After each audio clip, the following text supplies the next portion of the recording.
Olá, bom dia! Estúdio Câmara no ar, na manhã desta terça-feira aqui na TV Câmara Campinas, hoje dia 22 de julho.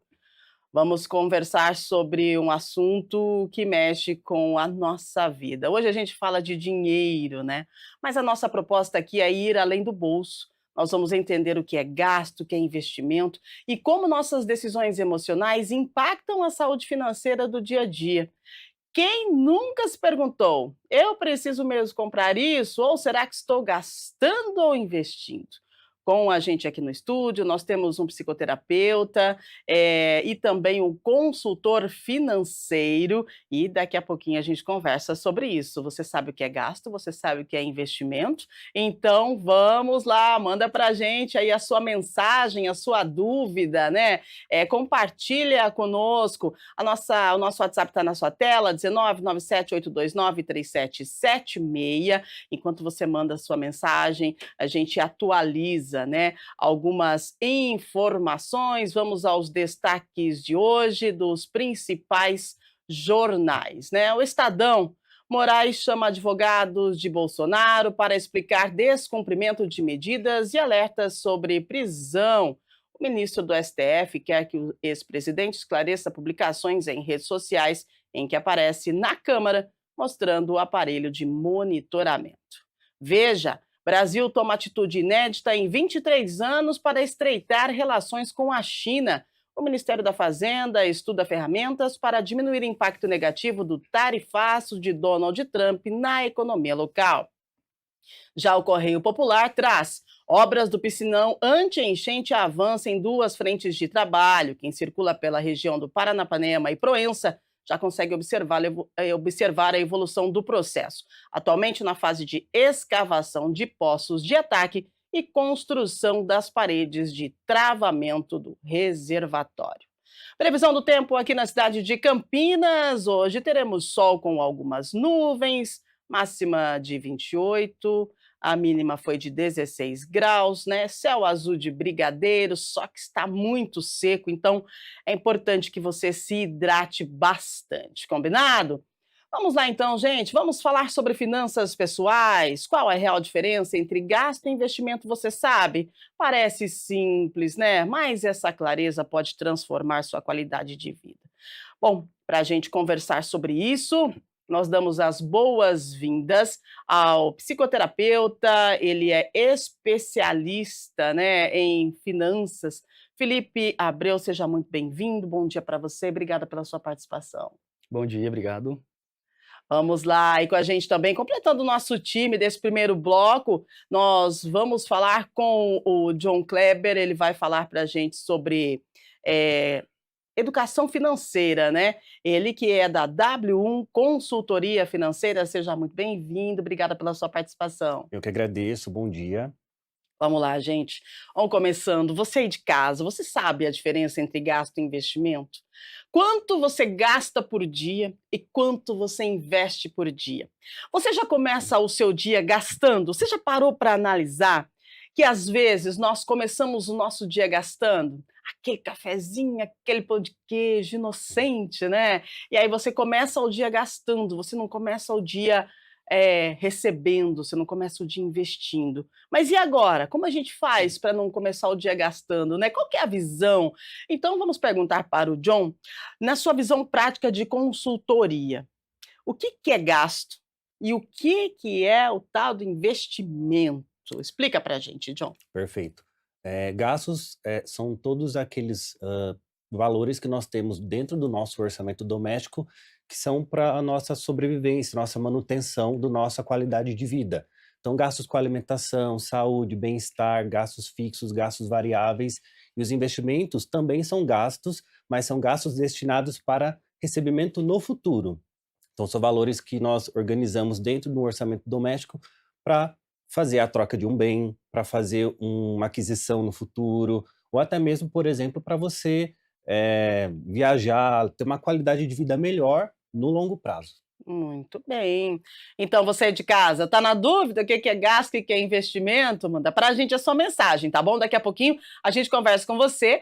O telefone tá na tela, o nosso WhatsApp, né? 19 978293776. Agora, Felipe, tem vezes que as decisões financeiras, elas são emocionais. Como é que a gente diferencia um gasto movido pela emoção de um investimento consciente? Tem muito a ver? Gasto, emoção, investimento, compra compulsiva? Tem muito a ver, esse é um assunto muito interessante, porque diz muito também sobre a história de vida da pessoa. Essa pessoa, por exemplo, ela foi criada numa família ou num meio em que considera isso muito importante, então a gente começa a entrar nessa sensação de pertencimento. Eu preciso ter esse gasto para sentir que eu pertenço a essa família. Então a gente começa a entrar em algumas dimensões psicológicas. Então, por exemplo, se a imagem que eu tenho sobre mim eu não estou muito satisfeita com ela, eu posso acabar gerando um passivo financeiro, que são os gastos, para que eu consiga sentir que de alguma forma eu estou me encaixando. Às vezes eu aprendi na minha família que esse tipo de gasto é importante e culturalmente eu começo a ter ali, vai virando um passivo e às vezes eu começo até a ficar em dúvida, né? Será que isso é um gasto? Será que eu estou investindo em algo que é valoroso para mim? Será que eu tenho clareza de valores? Ou será que eu estou investindo nisso para, de alguma forma, suprir alguma lacuna? Ou então uma autoimagem minha que não está muito interessante? Ou eu quero fugir até mesmo de uma emoção ou de algum sentimento e eu não consigo? Então eu entro nessa evitação experiencial, né, que a gente chama, e acabo gerando cada vez mais passivos financeiros, porque eu não estou ali totalmente alinhado com o que é valoroso para mim, tendo uma clareza de aonde eu quero chegar, e aí começa a ter uma confusão do que é um passivo financeiro, do que é valor, do que eu estou fazendo para mim. Então, por isso que essa parte das emoções, né, quando a gente tem mais autonomia e se conhece e sabe aonde a gente quer chegar, a gente começa, como o nosso colega falou, a ter mais clareza do que é um investimento real, né, que vai de fato trazer algo que está ligado com os meus valores de vida e não com algo que eu aprendi ou que eu preciso me encaixar. Então, John, agora, o Felipe, depois dessa fala, eu pergunto para você o seguinte: como que a gente começa a trabalhar, a ter uma educação financeira referente a isso? Porque, assim, se a gente parar para analisar, como eu falei no início do programa, a gente já começa o dia gastando, mas é gastando ou investindo? Hum, Entende? A gente vai, vamos lá, vamos precisar de ônibus, tudo que a gente precisa hoje a gente precisa pagar, sim. né? E aí, início do dia para uma semana de trabalho. Vamos lá, segunda-feira, eu já começo gastando gasolina, depois eu tenho que gastar com comida, depois eu tenho que. Então, assim, como que você avalia essa questão do nosso dia a dia? Realmente a gente gasta ou a gente investe? Excelente pergunta. Eu sempre gosto de considerar que dentro de um orçamento doméstico nós vamos ter os gastos que são essenciais Aham. para a nossa manutenção, sobrevivência e até mesmo trabalhar, como você mesmo mencionou, mas também existe aquela parcela de investimento. Um exemplo, Hum, se hoje eu estou gastando na mensalidade de uma faculdade, isso não é um gasto, isso é um investimento. sim. Porque o resultado que eu vou ter com a educação que eu vou ter baseado em todo esse estudo, em tudo, todo o tempo que eu estou dedicando para esse objetivo, isso no futuro vai me gerar um resultado, talvez um aumento de renda, melhores oportunidades de trabalho. Então, isso acaba sendo exatamente um investimento para a sua qualidade de vida no futuro, tá? Uhum. Mas nós temos alguns gastos ali que precisam ser adequados dentro do nosso orçamento doméstico, que são os gastos com alimentação, gastos com transporte, que fazem parte ali do nosso dia a dia e não tem como a gente fugir muito, né? Então, e precisa ser muito bem alinhado, porque senão a gente perde a mão, literalmente, né. Exato. Eu tenho um colega que ele dizia para mim assim: "Eu, antes de sair de casa, eu faço a minha alimentação, tomo meu café, como meu pãozinho, levo minha arrumo minha marmita, porque se eu não fizer isso, só com o café da manhã na rua e com a alimentação do meio-dia, do horário de almoço, eu já gasto R$ 50. E se eu fizer isso, se eu fizer todo esse planejamento, eu vou gastar o quê? O que eu já tinha investido de alimentação dentro de casa, eu só vou precisar disponibilizar de um pouco mais de tempo para poder fazer todo o meu planejamento para ter o meu café da manhã e o meu almoço. Então isso é uma questão também de educação, né, educação, isso tem a ver com a educação financeira? esse planejamento que a gente faz quando a gente para pensar antes de iniciar o nosso dia, né? Qual que é a sua avaliação, Felipe? Sobre os gastos do dia a dia, é isso? Sobre esse planejamento que a gente faz antes de iniciar o dia, para que a gente evite gastar Uhum. com coisa que de repente a gente pode fazer em casa, entendeu? Você faz um planejamento e aí você evita gastar R$ 50 com alimentação se você fizer uma marmita. Sim. E você já comprou aquele produto, que esse produto você comprou no mercado lá uma semana atrás e o produto está lá na prateleira. Sim. Vou fazer um convite para você de dar um passo para trás para a Vamos gente lá. fazer uma reflexão um pouco mais profunda. Tem um estudo de caso legal que eu vou trazer aqui para vocês, que é de uma pessoa que ascendeu bastante, né, na vida, que até tá na moda, não sei se vocês já ouviram falar dos conceitos de old money, new money, vocês já Uhum. ouviram? Esse old money, new money, o old money são os herdeiros, né, aquele dinheiro antigo, Sim. que já tá na família, então a pessoa já tá acostumada, e o new money são aquelas pessoas que empreenderam e começaram a ascender e, de alguma forma, muitas dessas pessoas querem mostrar que conseguiram dar certo na vida. Uhum. Isso tem um lugar, né, de trazer conforto, trazer segurança para a família, mas ao mesmo tempo existem muitos casos em que as pessoas se perdem um pouco nesses símbolos, né, de sucesso, e isso vai se tornando em um passivo financeiro. Então, às vezes eu compro um carro que me demanda mais combustível, então eu já começo meu Uhum. dia, né, tendo esse gasto a mais. Se eu moro numa localidade um pouco que tudo é mais caro, né, os prédios são mais caros, tudo que eu for fazer vai ser um pouco mais caro. A Exato. minha academia, o mercado, enfim, tudo. Desde a padaria do pãozinho de manhã, então do primeiro gasto do dia, até Uhum. os gastos mais substanciais, né? Sim. E eu estava acompanhando um estudo de caso de uma pessoa que justamente foi esse o caso, né? Ascendeu bastante e se mudou para um bairro bastante nobre da cidade de São Paulo e começou a perceber que não estava conseguindo fazer o seu investimento ali, né? Para juntar e depois ter uma renda passiva, para ter mais tranquilidade no longo prazo. E ele decidiu se mudar para um bairro que ainda era muito bom, mas um pouco os gastos um pouco menores. Uhum. E o que ele observou foi que na garagem desse prédio, que era um pouco mais simples, os carros eram mais caros do que naquele prédio que era de mais alto padrão.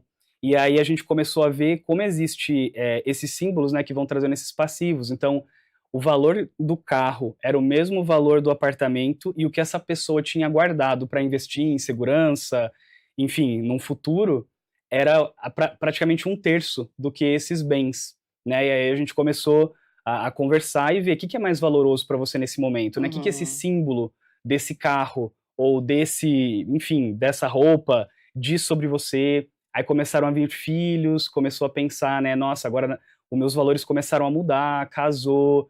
Então é interessante como o momento de vida da pessoa também, os valores vão se reciclando, né? Então no Uhum. começo tinha eu venci, que legal, consigo ter um conforto, consigo oferecer isso para minha família, mas aí passou um pouquinho do limite em que ele percebeu, poxa vida, acho que isso aqui é mais interessante aplicar na família, né, para eu construir algo mais sólido, ter uma educação mais interessante, do que só um passivo financeiro que não vai me trazer de fato uma melhora de vida no sentido do que é valoroso para mim. Então, é muito interessante, porque a gente vê desde os gastos mais simples, né, que nem você comentou Uhum. do começo do dia, mas também se a gente pensar de uma maneira mais estrutural, o que será que levou essa pessoa a tomar essa decisão, né? Quando essa pessoa foi crescendo na história de vida dela, o que ela teve que aprender que levou ela a acreditar que esse símbolo é extremamente importante? E de que forma que isso faz com que a minha saúde financeira possa ir para um lugar mais vantajoso no longo prazo ou não? Enfim, é uma discussão muito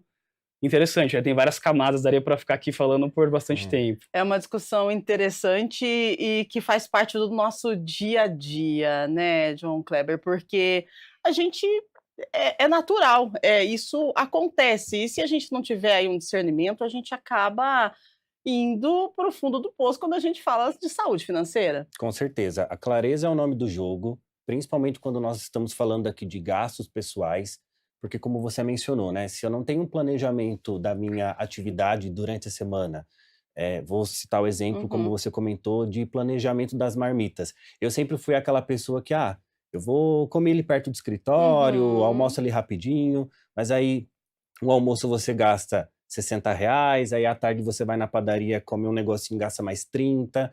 Chegou no final da semana, você vê ali, gastou R$ 600 ali brincando. Então, Sim. um valor que tecnicamente, se eu tivesse feito um planejamento de planejar as marmitas da semana, de fazer as compras nos dias corretos, no hortifruti que está em promoção, talvez eu teria economizado aí de 30% a 40% em relação a esse gasto que não estava no meu planejamento.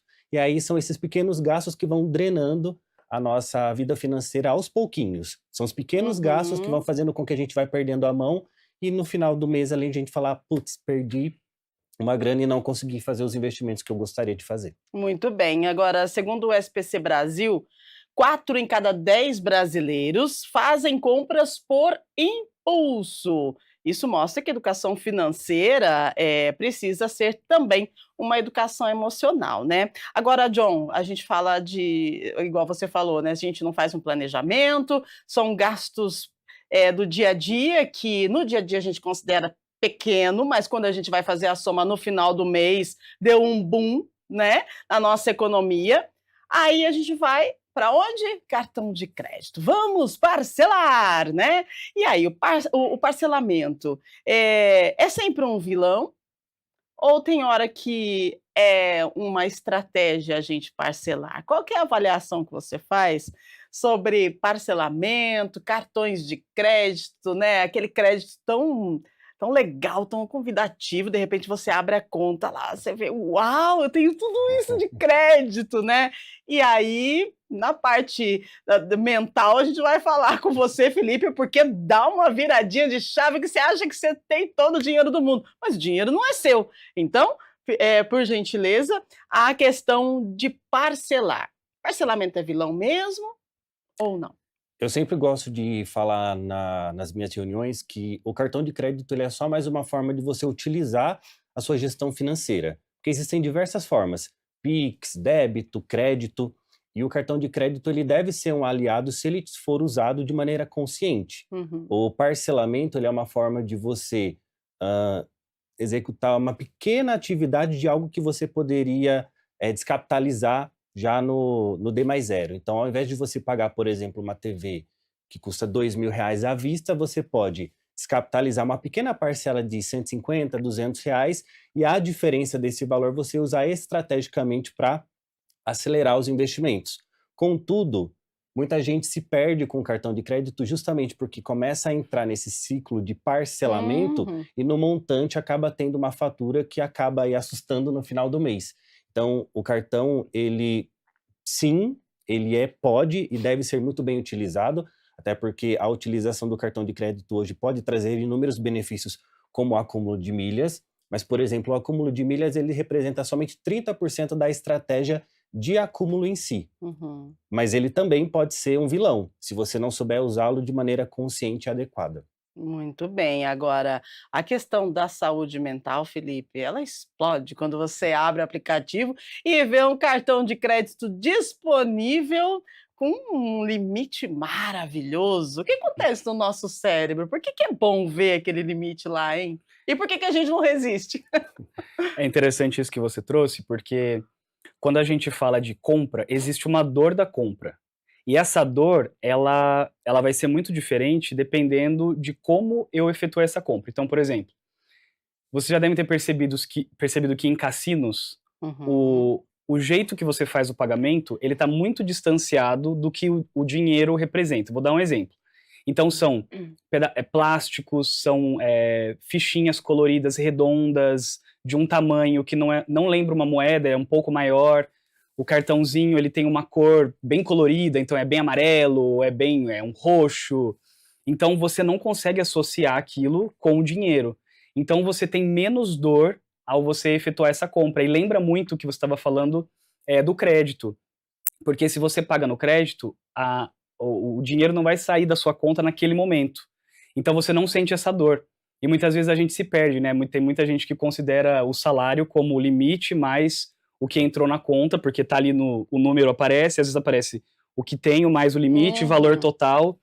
E aí a pessoa não tem essa dor da compra. É diferente você pegar uns R$ 50, uns R$ 100 da carteira e você dá ali na loja, aí você sente aquela dor, parece que tirou um pedaço de você e tem aquele sentimento. Então hoje, com essas... Às vezes você entra num banco, já libera ali 50 mil de crédito para você, muito rápido, muito fácil, e aí a pessoa vai entrando nos juros e vai se perdendo, e tá muito ligado com isso, né, de que forma que o jeito que eu tô pagando se afasta do que a minha cabeça entende de dinheiro, e aí eu pago sem sentir dor. Eu fui esses dias numa loja comprar copo, e aí deu um valor bem baixinho, deu acho que R$ 20, eu comprei um copo. E aí a moça do caixa perguntou, você quer parcelar?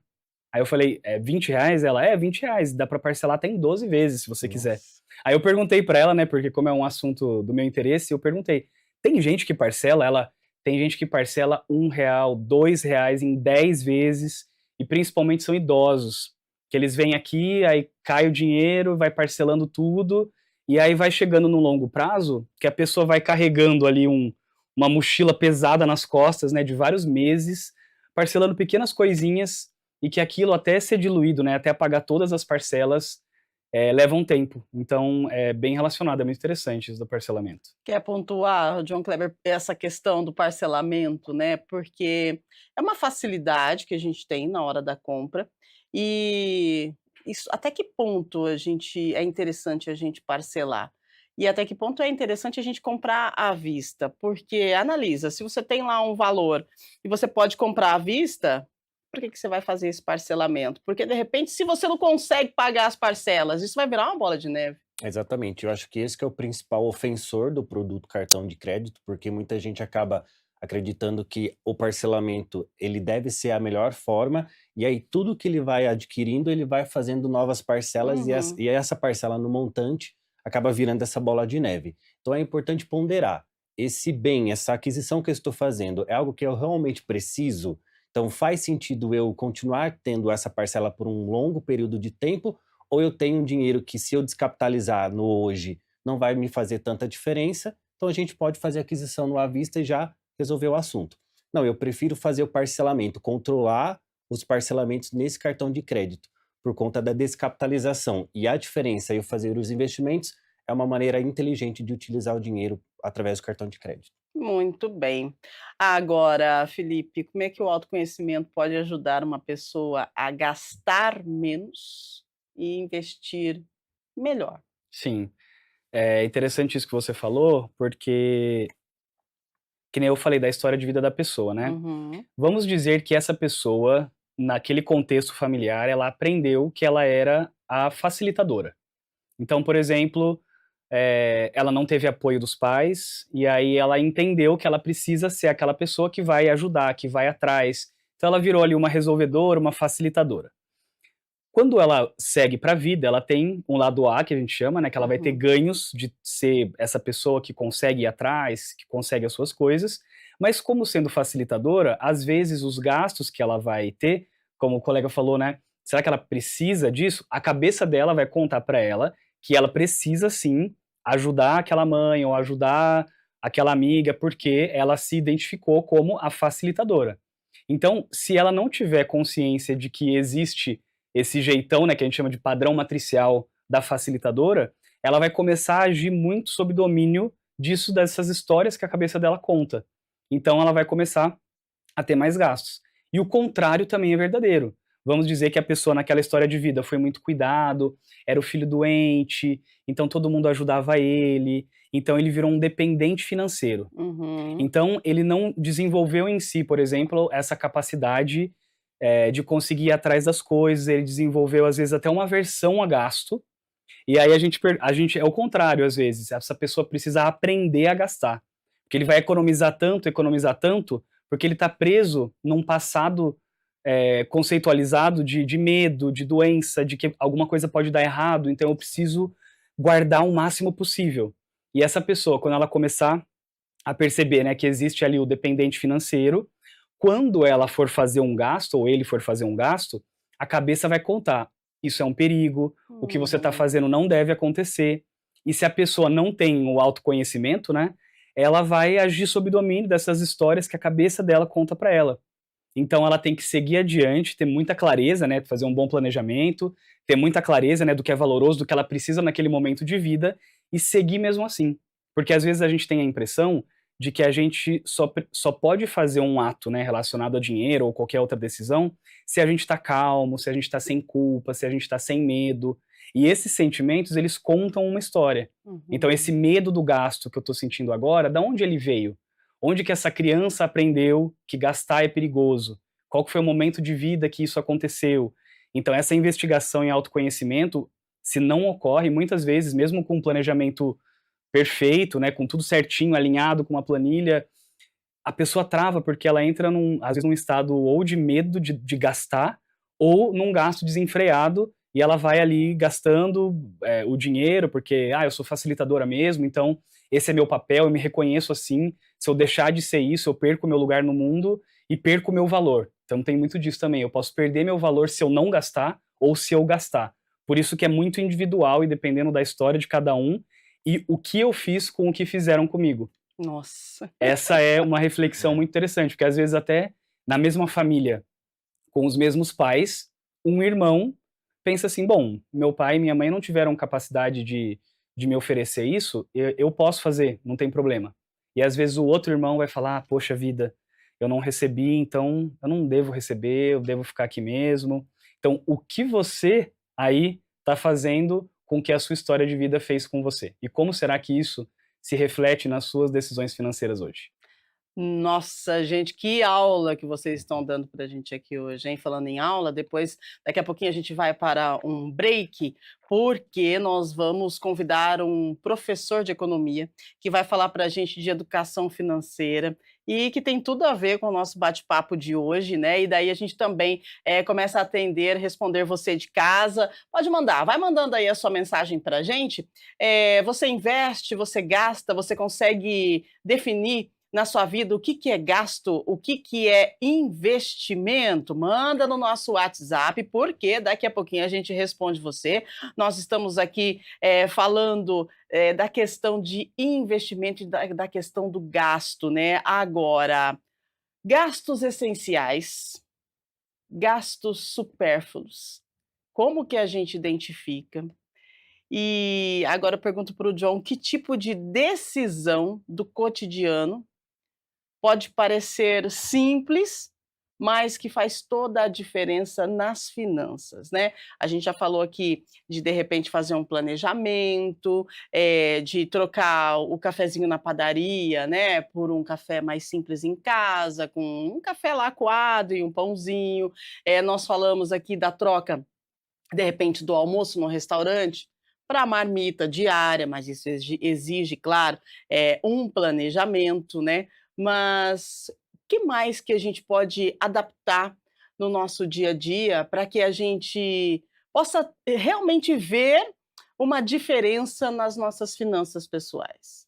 Eu acho que o primeiro passo, a gente precisa realmente olhar o nosso contexto de vida e, consequentemente, controlar todos os nossos gastos e entender se o momento que nós estamos vivendo permite fazer pequenas concessões. Vou Uhum. citar o meu exemplo. Eu estou morando aqui em Campinas há um pouco mais de 8 meses. Vim, Uau! vim de uma cidade aqui do interior, Araras, é uma hora de deslocamento. Uhum, Então, o tempo que eu tinha de deslocamento entre a cidade, vir para o escritório, trabalhar, isso uhum, me gerava uma economia financeira, mas me dava um gasto com combustível, com pedágio, com deslocamento e o tempo que eu desprendia para fazer todo esse deslocamento. Então, uhum. será que faz sentido hoje eu manter essa rotina? Então, agora que estou morando aqui, eu abri mão eh, de ficar longe da minha família, mas eu tô tendo mais qualidade de vida, tô morando perto do escritório, tô treinando numa academia que é literalmente 10 minutos ali do escritório, mas para isso precisei fazer algumas adaptações, né? Alguns gastos eu abri mão, outros entraram no lugar desses gastos. Então, o que que é importante a gente observar? Qual que é o padrão de vida que você está vivendo hoje?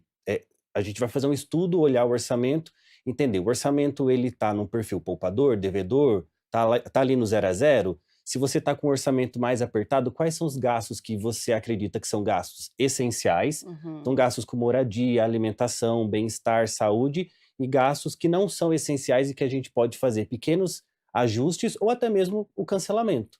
Então, estou pagando uma academia faz um ano e não estou indo na academia. Esse é um gasto que a gente pode adequar. De repente, fazer uma atividade ao ar livre, algo, procurar uma atividade que seja ali mais econômica financeiramente, mas que você execute essa atividade, senão você só está desprendendo uma energia e um dinheiro em algo que não está sendo, não está te dando um retorno financeiro. Muito bem, né, uma adequação aí, um planejamento é bem interessante, eu vivo nessa adequação o tempo todo e a academia é uma das questões aí que pega muito, porque às vezes a gente vai lá e a gente paga lá 3 meses, 6 meses e a gente acaba não indo todo esse tempo, né, então São vários os gastos que a gente precisa observar. Eu vou citar o exemplo de streamings, não? Então tem uhum, pessoas hoje sim, que assinam 5, 6 streamings e acabam não tendo tempo de qualidade para poder exato. assistir um YouTube, por exemplo, né? Uhum. Então eu sempre faço essa pergunta: faz sentido manter esse gasto dentro do seu orçamento? Será que a gente pode fazer algum ajuste para poder usar ali o valor de um serviço de qualidade, mas que encaixe no seu momento de vida? Porque se você não está utilizando o serviço, é só realmente um dinheiro gasto que não está sendo bem utilizado. É, e não vai ter retorno nenhum, né, e só vai indo, escapando por entre os dedos, né. Agora, Felipe, você gasta o dinheiro que você não tem para mostrar para quem não está nem aí com você, aquilo que você não é. Redes sociais, internet, né, tem muito a ver com a questão dos gastos exacerbados? Qual que é a sua avaliação referente a isso?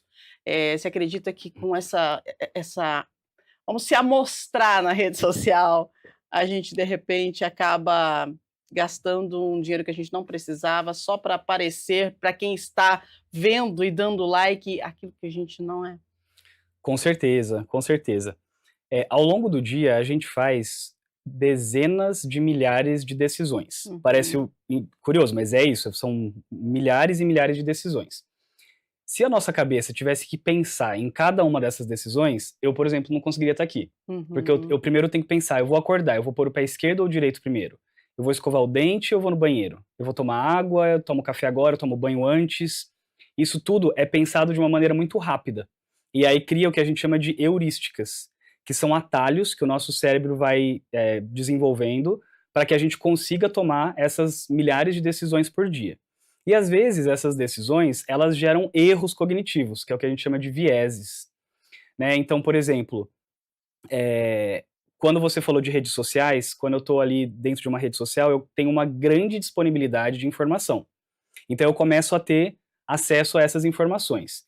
E qual que é a qualidade dessas informações, né? A gente vive num mundo capitalista que quer vender, né? Que Uhum. quer tem a questão da imagem e tudo. Então eu vou ver muitas coisas me convidando a ter esse tipo de imagem, porque se você tem essa imagem, você vai começar a ser reconhecido e vai sentir que você pertence àquele grupo. Você vai criar um conceito sobre você baseado nisso que você está vendo. Tem uma das heurísticas que se chama heurística de disponibilidade. Então, quando eu tenho muita informação sobre aquele assunto, a minha cabeça me conta que isso está certo, que isso é verdade. Então, se eu vejo em todos os lugares que eu tenho que ter aquele carro, aquela roupa, a minha cabeça, sem eu perceber, vai me contando, é isso mesmo, você tem que fazer isso, esse é o correto. Né? E se eu bato o olho em alguém que está com aquela marca, com aquele relógio, com aquela roupa, a minha cabeça já vai me contar uma história sobre aquela pessoa sem eu mesmo me dar conta. Uhum. Né? E aí a gente começa a entrar. Quem que eu quero me tornar? Que imagem que eu quero passar para o público? E isso às vezes não passa pelo filtro do que foi desenvolvido depois, né, do córtex pré-frontal ali, que a gente faz uma análise mais estruturada das informações. Então, às vezes a gente acaba sendo levado, porque tem muita informação disponível sobre aquele assunto, a gente vai acreditando nessa informação e não se dá conta de que às vezes a gente está vivendo um script, né? Um script que foi produzido para a gente viver, e a gente não faz o exercício de uma palavra sacrifício, né? O sacrifício vem de sacro ofício. Então eu preciso saber do que eu estou abrindo mão, porque eu quero chegar num lugar que faz sentido para mim. Então, como eu tenho essas decisões muito rápidas e eu não paro nunca para pensar ou questionar, né, o para que eu estou fazendo isso, para que eu estou fazendo isso, eu acabo às vezes vivendo eu me torno um produto, né? Eu sou aquele que faz o meu dinheiro para estar a serviço de toda uma gama de produtos que precisam ser comprados, e eu vou caindo nisso, e eu não sei quem eu vou me tornando, não sei se eu me apaixono mais por essa versão minha que eu tô me tornando, apesar de ali na casca, na capa, ter um visual que pode parecer à primeira vista interessante, mas o que que tem ali dentro? O que que essa pessoa tá pensando? O que que ela tá sentindo? Quais são os sonhos dela? Isso não é questionado. E, não, não precisa pensar nisso não, deixa isso pra lá, vai vivendo, vai vivendo. E a gente vai vivendo nesse automático que a gente chama de normose, né? Essa normose, é normal fazer isso, não, faz aquilo. E a gente perde um pouco será que eu tô vivendo uma vida significativa? Nossa, vocês são magníficos, né, que maravilhoso ouvir vocês falarem. E agora eu pergunto para você, John, a rede social, qual que é a avaliação que você faz na interferência, do nosso dia a dia, na interferência dos nossos gastos? É tão fácil, né, a gente comprar pela internet, né, é tão fácil, porque você nem sente, é igual o Felipe falou, você nem sente que você está gastando, você não sente aquela dor, assim, tipo: "Poxa, eu estou gastando tanto aqui, né, o dinheirinho suado". Não, você vai lá, é só um clique, né, e joga o cartão e tal. Tem uma interferência muito grande? Completamente. As redes sociais, elas impulsionam, às vezes, gastos não planejados ou gastos impulsivos, Uhum. muito pela questão do que o colega comentou, sobre o pertencimento. Então, às vezes, eu vejo pessoas que eu tenho amizade viajando, adquirindo um carro, uma casa, adquirindo bens de maneira geral. Eu falo, pô, por que aquela pessoa consegue e eu não consigo?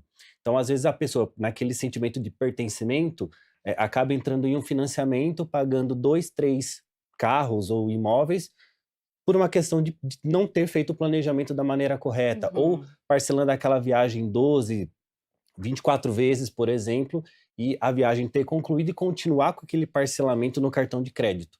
Então, sim, as redes sociais hoje elas facilitam essa tomada de decisão de maneira impulsiva, porque nós somos o tempo todo bombardeados ali com promoções, vendas, oportunidades, e aí isso acaba gerando esse sentimento de que eu preciso pertencer a um grupo para poder fazer Uhum. as aquisições que eu desejo. Muito bem, agora a gente sai das redes sociais e a gente vai para a nossa planilha. Uma planilha de gastos de investimentos escrita à mão, com uma caneta, daquela azulzinha, um papel em cima da mesa, ou então deixar grudada na parede, sabe? Faz a diferença no nosso dia a dia, essa questão de escrever tudo que se gasta. Mas assim, é escrever mesmo. A partir de um chiclete que você comprar, você escreve ali: gastei R$ 1 e comprei uns chicletes. Isso é importante e faz a diferença no final do mês? Completamente. É. Quando nós temos esse controle, essa clareza de saber exatamente quanto a gente ganha, o quanto a gente gasta, a gente tem uma parcela do saldo, que é o saldo esperado para todas aquelas movimentações, e a partir desse saldo que nós vamos projetar os investimentos em reserva de emergência, investimento para aquisição, investimentos para viagens, para todos os objetivos que o cliente deseja alcançar. Então, categorizar todos os gastos entre gastos fixos, fixos essenciais, gastos variáveis e investimentos, além da proteção, é muito importante. Então, entender, o meu gasto com a alimentação, qual é a quantidade, qual é o valor que eu vou destinar para esse gasto com a alimentação? E supermercado?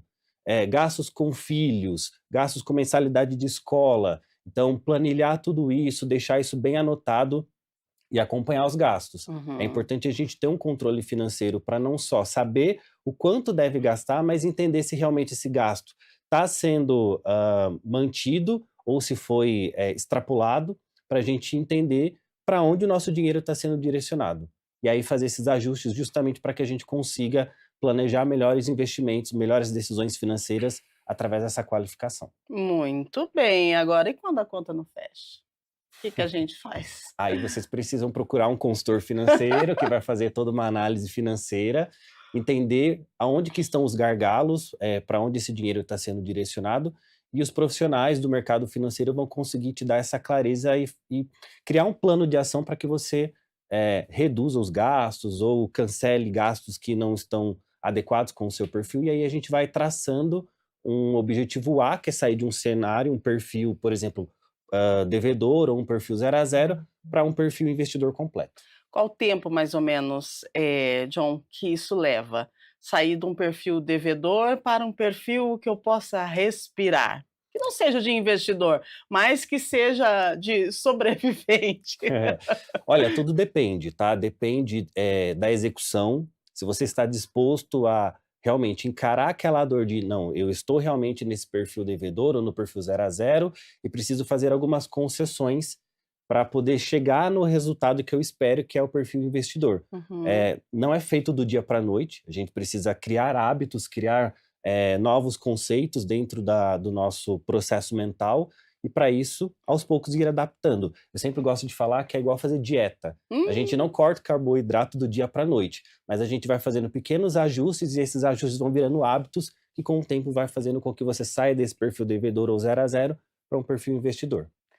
Na sua avaliação, vou te explorar agora, tá, Tá Jo? bom. Na sua avaliação, né, trabalhando aí com economia, com consultor como consultoria, né, o que que você tem visto, assim, nas famílias, nos investidores, nos empreendedores, nas pessoas que buscam o trabalho de vocês? Elas geralmente buscam uma consultoria, de finanças porque elas, chegaram ao fundo do poço ou porque elas precisam, de uma segurança de que elas não vão perder aquilo que já foi conquistado. Perfeito.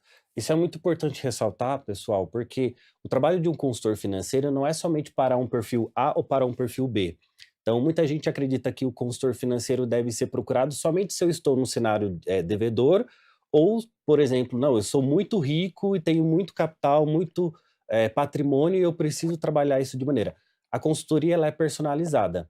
Então, da mesma maneira como o meu trabalho é ajudar o perfil poupador e o perfil devedor de diferentes maneiras, eu vou trabalhar para cada um desses perfis objetivos específicos. Então, os clientes que estão no perfil devedor me procuram porque querem sanar dívidas, querem sair desse perfil devedor ou do perfil 0 a 0. Então, eu vou criar estratégias para que ele saia desse cenário e comece com pequenas ações a investir um pequeno montante, R$ 100, R$ 200, 300, R$ 500 mil, diferente do perfil investidor, que é aquele cliente que quer acelerar as estratégias de alavancagem patrimonial, que querem crescer patrimônio, ou que precisam fazer a proteção patrimonial através de holdings. Então, para cada um dos perfis, a gente precisa fazer uma análise e criar um planejamento personalizado para cada um desses perfis. A gente percebe que tudo que a gente fala aqui, gira, gira, gira e cai no planejamento, né. Então a gente já entendeu que planejamento é tudo nessa vida. Agora, Felipe, o que que o planejamento diário, esse que eu coloquei para o John, né, de marcar ali, até quando a gente investe, gasta com um chiclete, né, investe um chicletinho para dar uma refrescada na boca, vamos lá.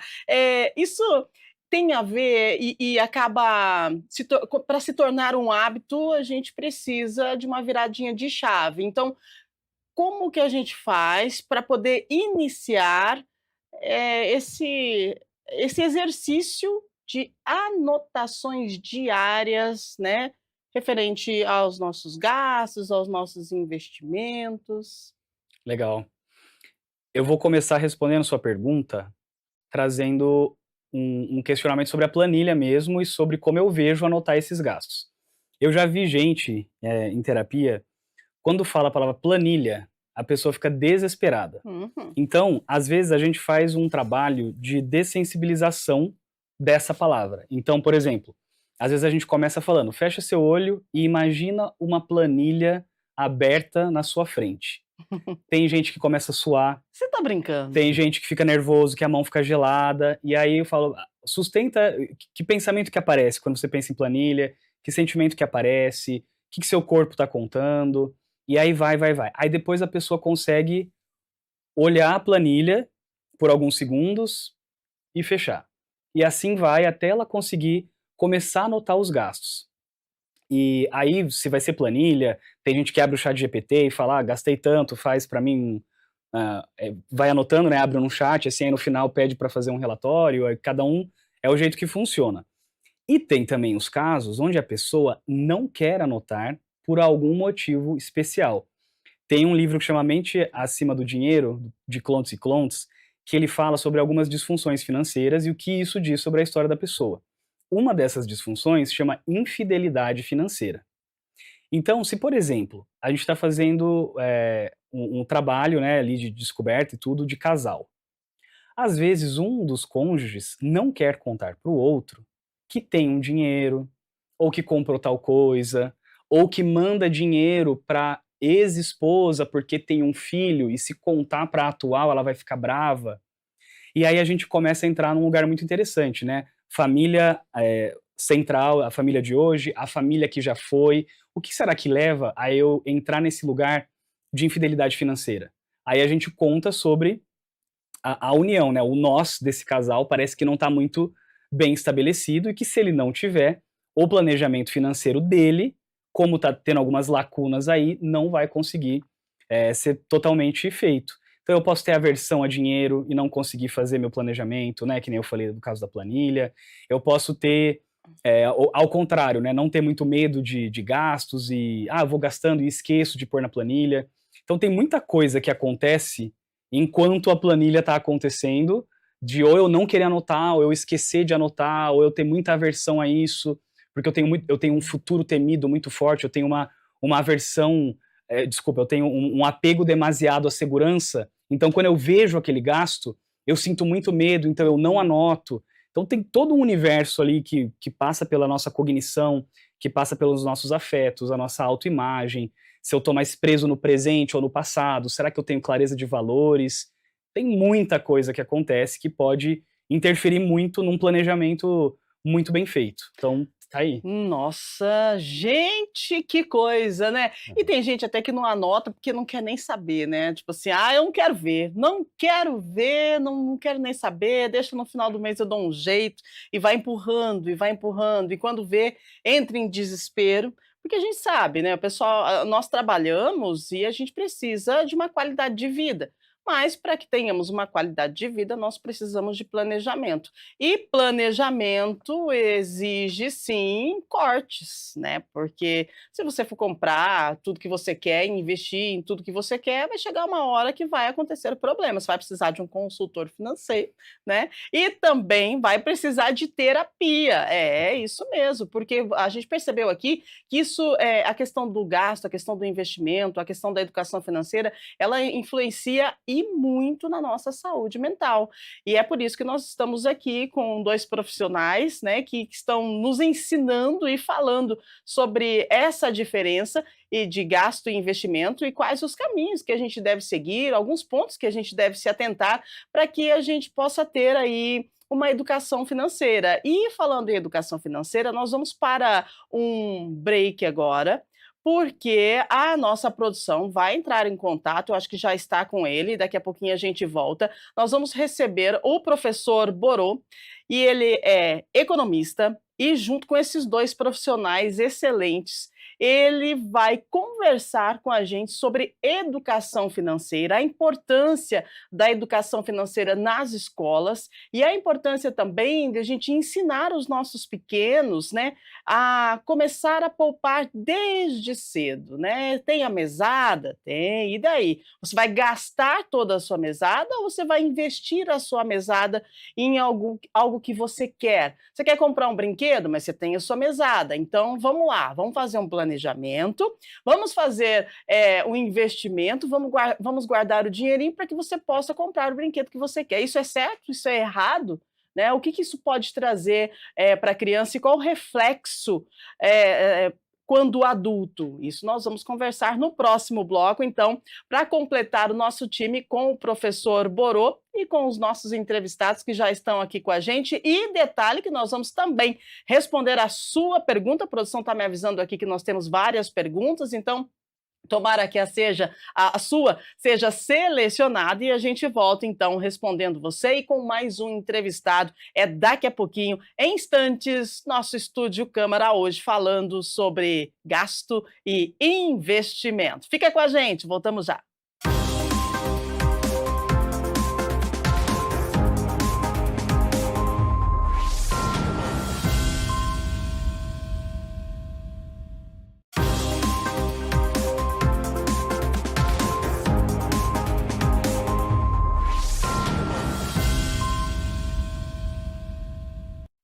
E já estamos de volta. Vamos atualizar algumas notícias da nossa cidade aqui no Estúdio Câmara. E daqui a pouquinho a gente continua, né, a nossa conversa sobre gasto e investimento, educação financeira. Vamos lá, por conta de uma obra da Sanasa na rede de esgoto, a Empresa Municipal de Desenvolvimento de Campinas, a INDEC, vai interditar um trecho da rua Álvaro Miller, na altura do número 922, entre as ruas Jorge Krug e Rafael Sampaio, na Vila Itapura, tá? O bloqueio está acontecendo hoje, começou às 8h30 da manhã, segue até às 3 da tarde. A INDEC programou desvios centro, bairro e bairro centro. Não haverá impacto na operação do transporte público coletivo e agentes da mobilidade urbana da INDEC vão sinalizar a interdição e também orientar motoristas e pedestres que circulam pela região. E atenção, a Secretaria de Gestão e Desenvolvimento de Pessoas de Campinas publicou no Diário Oficial de segunda-feira, gente, os resultados referentes ao concurso público para cargos de especialistas e geral, tá? Na publicação, os candidatos podem consultar as respostas aos pedidos de participação, como pessoa preta ou parda ou pessoa com deficiência, as solicitações de condições especiais para a realização da prova objetiva de nome social, além também de pedidos de consideração da função de jurado para fins de desempate. Para este concurso, estão sendo oferecidas 40 vagas para diversas áreas. Os salários variam entre R$ 2.321,76 e R$ 7.481,28, além do auxílio alimentação e refeição. No valor atualizado aí de R$ 2.000, vale transporte opcional, e as áreas contempladas são agente de manutenção predial, agente operacional, analista de gestão de pessoas, condutor de veículos e máquinas, especialista cultural e turismo, história, especialista em informação, especialista em informação arquivologia e especialista em informação biblioteconomia, também instrutor de práticas desportivas, tá? A prova objetiva, que será aplicada para todos os inscritos, está prevista para 14 de setembro. A previsão é que o concurso seja homologado no dia 26 de junho de 2026, tá certo? Então é isso. Olha, mais informações você acessa lá o site da Prefeitura de Campinas. Também temos notícias atualizadas no site da Câmara de Campinas. Importante que você esteja sempre atualizado nas notícias. Produção, bora então! A gente continua conversando sobre economia, né? Sobre a questão aí de gastos ou investimento. Hoje nós estamos aprendendo essa diferença, né? Cortar o cafezinho, não salva ninguém da falência, mas entender o impacto dos pequenos hábitos faz toda a diferença, tá certo? Então, a gente agora vamos dar as boas-vindas, né, ao nosso terceiro entrevistado. Nós chamamos para essa conversa o economista e professor universitário Eli Borochovicius. Professor Borô está com a gente pelo Zoom. Bom dia, seja bem-vindo, professor. Olá, bom dia. Que prazer estar com vocês, Felipe, John. Bom dia para vocês. Vocês são os caras do dinheiro, tem dinheiro, pega um belo carrão, vai até o estúdio. Eu sou um professor pobre coitado, tenho que ficar aqui na minha casa via Zoom. Oh! Já começamos bem. Professor, seja muito bem-vindo. Obrigada pela sua participação, pela sua disponibilidade para conversar com a gente, né? Olha só, pesquisas da Universidade de Cambridge apontam que a forma como lidamos com o dinheiro é formada até os 7 anos de idade. Então, professor Borô, vem para a gente e fala como é que o senhor vê a inclusão da educação financeira na escola, né? No início aí desse nosso longo trajeto pela vida. Eu sou bastante suspeito para falar sobre educação financeira na escola, porque eu sou hoje professor do ensino superior, mas eu também trabalho com crianças. Trabalhei já ao longo de 6 anos em 3 escolas privadas aqui da região de Campinas. Então, eu me sinto bastante confortável em falar a respeito desse assunto, porque faz parte do meu dia a dia, né? Eu já desenvolvi muito trabalho com crianças E eu já vi muito resultado positivo nesses trabalhos que eu venho realizando. Agora, a ideia de você falar que criança começa com educação financeira a partir dos 7 não é bem verdade. A educação financeira, na verdade, ela começa a partir do momento em que a criança começa a se dar conta de que o dinheiro compra coisas. E isso pode acontecer muito antes dos 7 anos, tá? E aqui eu vou dar um exemplo super legal que aconteceu com o meu sobrinho. Ele estava no supermercado, naquelas cadeirinhas que ficam nos carrinhos de supermercado, e eu estava acompanhando a minha cunhada e, de repente, eu vejo ele pegar uma lata, ele olha para a lata, ele não sabia nem falar, simplesmente mexeu a cabeça e colocou de volta, como se aquilo tivesse muito caro. Então ele já começa a ter uma percepção do que pode, do que não pode, do que é caro, do que é barato.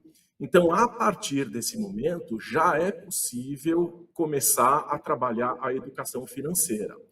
Então, a gente hoje ouve muito que a educação financeira ela tem um lastro, ela está muito ligada à matemática. Não é bem verdade, a gente acabou de ouvir o Felipe também falando um pouco sobre a psicologia do dinheiro. Assim, educação financeira, ela pode ter sim cálculos matemáticos, a gente precisa aprender matemática financeira, mas a educação financeira começa com educação. A parte financeira vem depois. Então, toda a parte psicológica envolvendo consumismo, investimento, planejamento financeiro, tudo isso vem antes do cálculo. Então, não é necessário a criança aprender inicialmente matemática para começar a falar de educação financeira. Então, educação financeira a partir do momento que a criança já se deu conta de que o dinheiro compra coisas.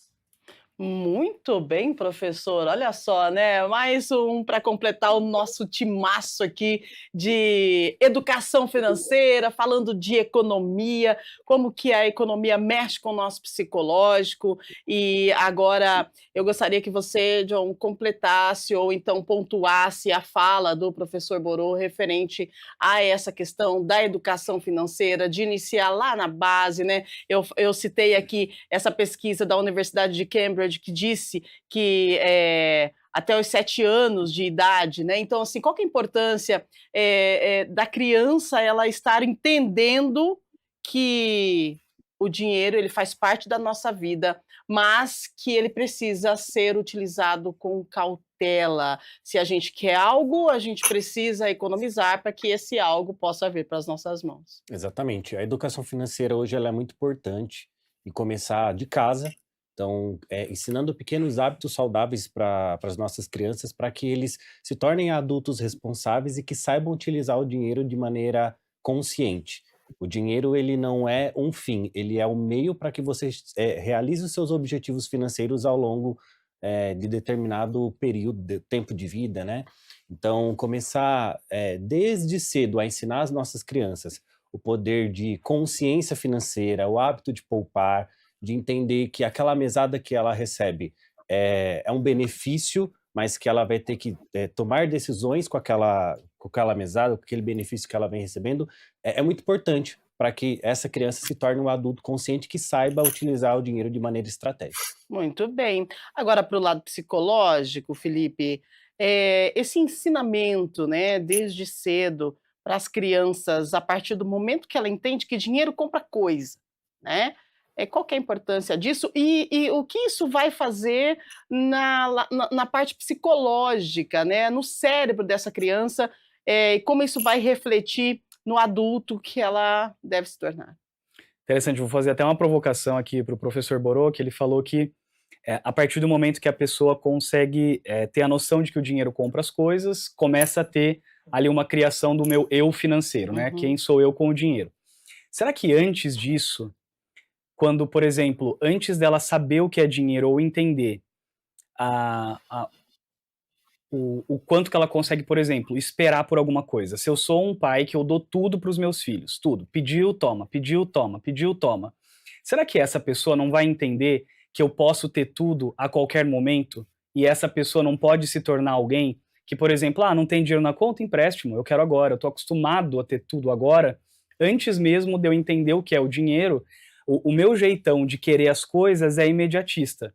Então, quando esses pais, né, seja a partir da educação com a mesada, olha, tem esse dinheiro, né, quando já chegar no dinheiro, mas até antes disso, um copo de água, eu quero aquele brinquedo, mesmo que a pessoa ainda não saiba o que é dinheiro, como que eu vou educar essa pessoa para ela entender que aquilo tem um valor, que aquilo tem um tempo?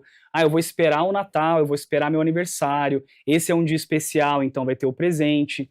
Então, desde que essa pessoa começa a ser inserida, né, nessa família, que nem eu tinha falado anteriormente, né, em que cadeira que ela senta? Se o meu irmão é o esportista inteligente, se os pais são tal jeito, que cadeira que eu sentei para meio que me encaixar nessa família? É a cadeira do ajudador? É a cadeira, né, do que está sendo ajudado? Então, desde muito cedo, essa criança vai aprendendo que ela tem um papel, que ela precisa desempenhar aquele papel para sobreviver, e com certeza isso vai ter um reflexo na saúde financeira dessa pessoa, porque o dinheiro ele vai refletir o jeito que é uma interface, né, entre a minha pessoa e o mundo.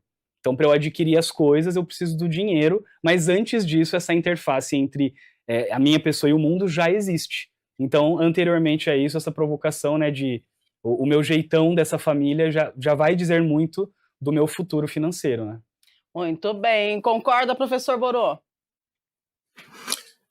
Só uma coisa que eu acho que é importante a gente dizer, a gente fala muito sobre mesada para criança, né?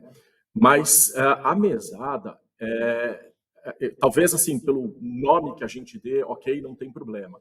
Mas a mesada vem a entender de que a gente tem que entregar todos os meses um dinheiro para uma criança, e ela tem que aprender a se virar ao longo de um mês. Para a criança, um mês é muito tempo, então é bom sempre começar com semanada.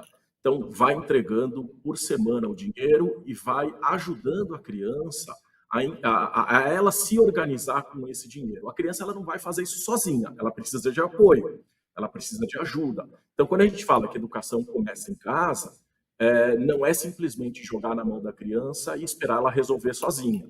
Então, particularmente recomendo as famílias começarem com semanada, acompanharem, perguntarem quais são os desejos da criança naquela semana, o que ela tem, né, para a próxima semana, se ela já tem uma agenda, se ela já se prepara. Enfim, tudo isso vai melhorando o sistema cognitivo da criança, e metacognitivo, pensar ou refletir, para que ela possa começar a se organizar num primeiro momento e se planejar num segundo momento.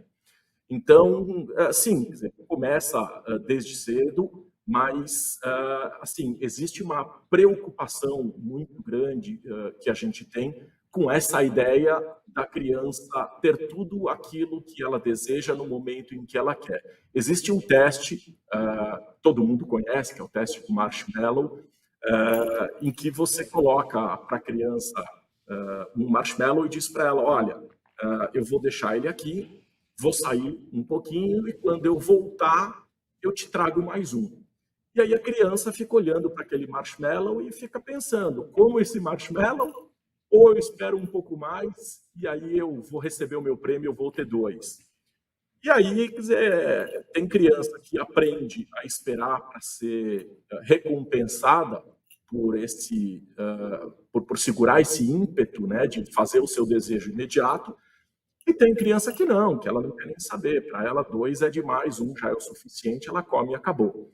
Então, é um teste super conhecido, mas eu particularmente entendo que existem as duas coisas. A gente precisa mostrar para a criança que ela não deve ser super consumista, mas, por outro lado, a gente tem que tomar um pouco de cuidado para a gente não tornar essa criança um adulto irresponsável a ponto dele se tornar, por exemplo, um rico morto. O que significa isso? É o tipo do cara que não aproveita o dinheiro, não faz o comum do dinheiro, e em vez dele usar esse dinheiro com consciência, usar o dinheiro com competência, ele simplesmente guarda o dinheiro e não vive.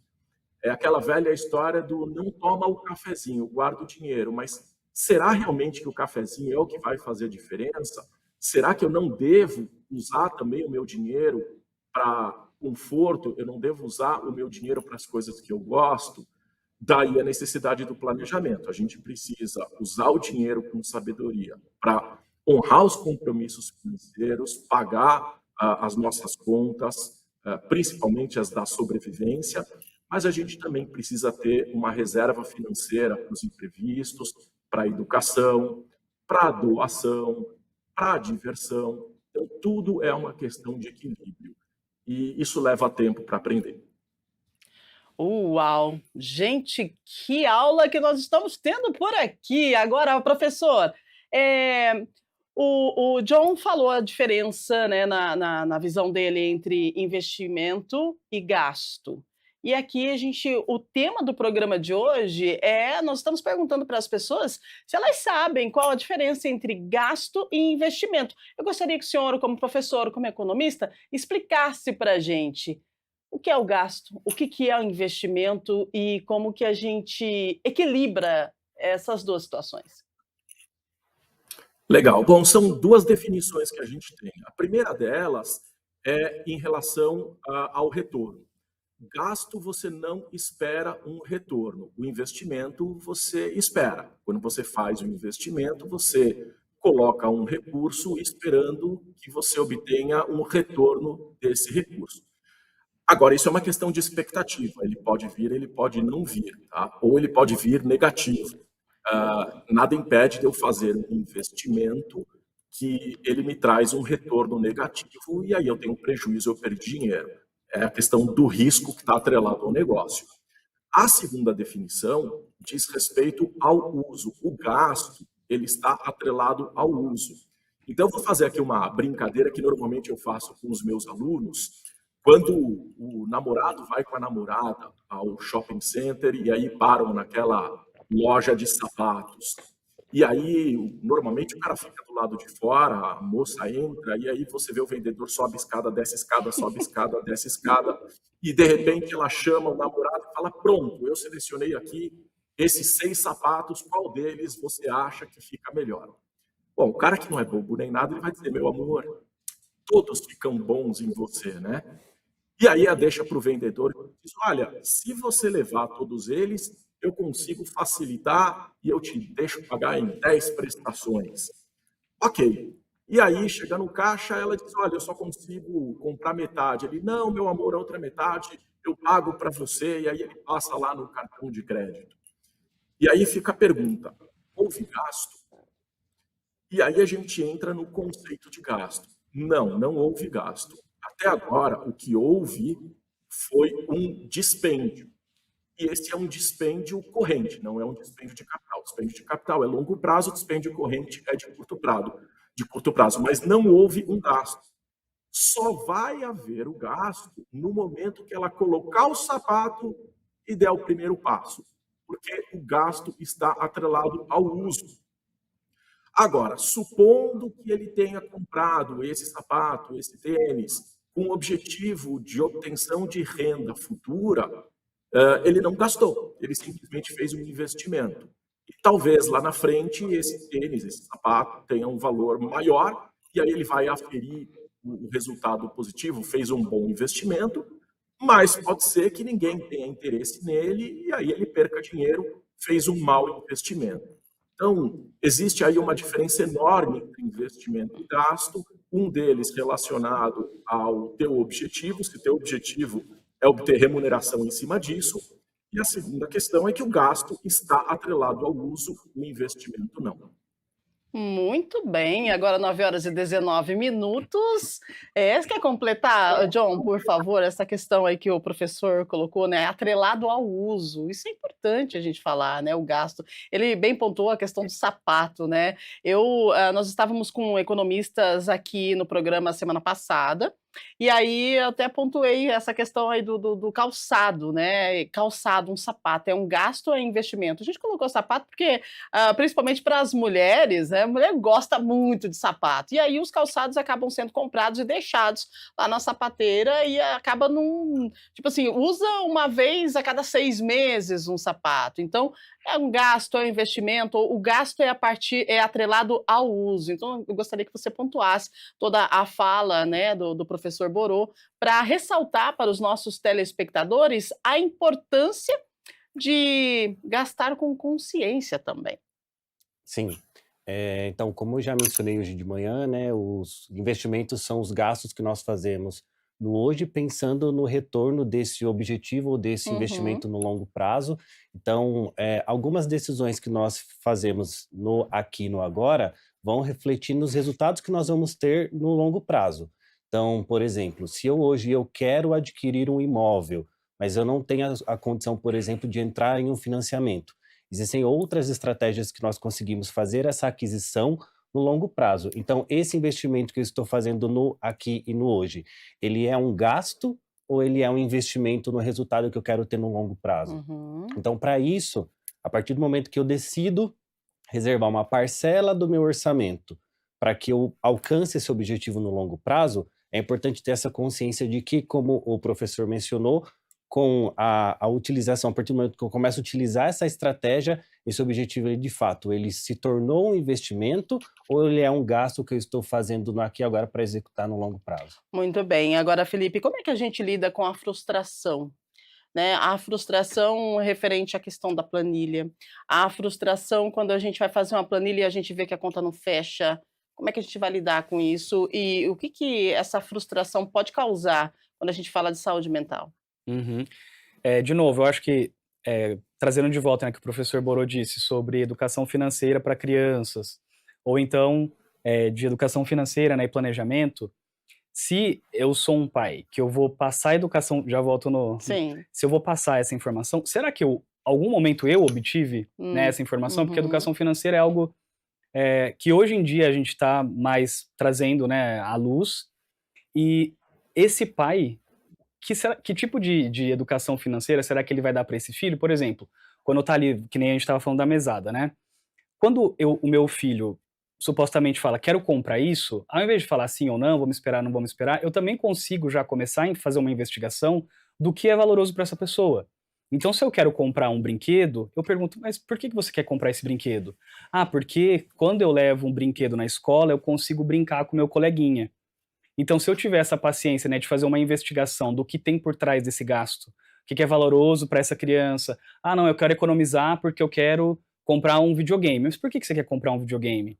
Ah, porque é um momento que eu me sinto calmo, que eu me sinto bem. E aí esse pai e essa mãe conseguem já ir investigando também um pouco os valores desse filho. Mas como esse pai vai fazer isso se ele não teve isso?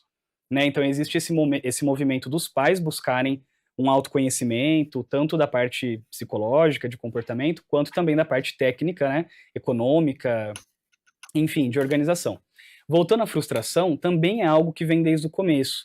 Então, se essa criança nunca se frustra, nunca se frustrou, ela vai ter dificuldade de conseguir ter resiliência com as questões da vida. Então, se eu tô sem o dinheiro hoje, eu já vou ficar muito irritado, eu não vou saber lidar com essa irritação, e para evitar essa irritação, eu posso tomar uma decisão que vai me gerar um passivo financeiro. Então, eu posso fazer compras, eu posso ficar parcelando, eu posso fazer 1000 coisas, e aí isso vai virando uma bola de neve.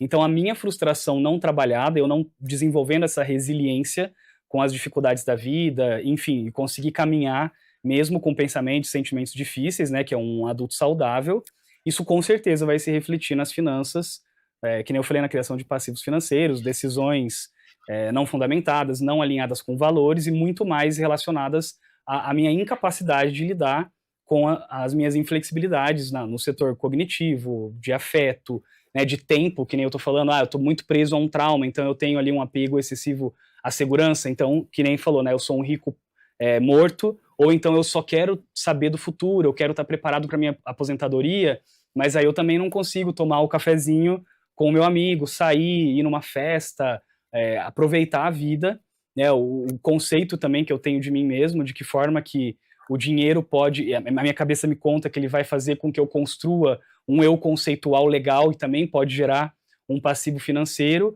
e um não alinhamento geral com valores que vai fazer com que eu tenha comportamentos ou compulsivos ou comportamentos congelados e o que na verdade o ideal seria eu conseguir lidar com todas essas dimensões para conseguir viver uma vida que vale a pena ser vivida e significativa. Uau! Agora vamos lá então. Gastar para viver ou investir para evoluir? Professor Borô, pensando de forma macro, por que entender essa diferença é tão importante numa sociedade que ainda sofre com a educação financeira?